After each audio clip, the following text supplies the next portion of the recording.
Recording audio with Audacity is really easy to do. Simply click on the record button, record your audio. As you can see, you get an indication that your audio is being picked up by the blue lines that appear on the screen.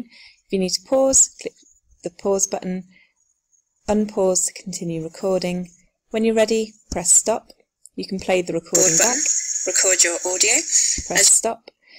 In this format, we've got an Audacity file, which wouldn't be very shareable with students, so we do need to export this. So when you're happy with your recording, go to File, Export. I'm going to save this as an MP3, but you do have some other options there as well, and call it and save. Okay. And there we have it.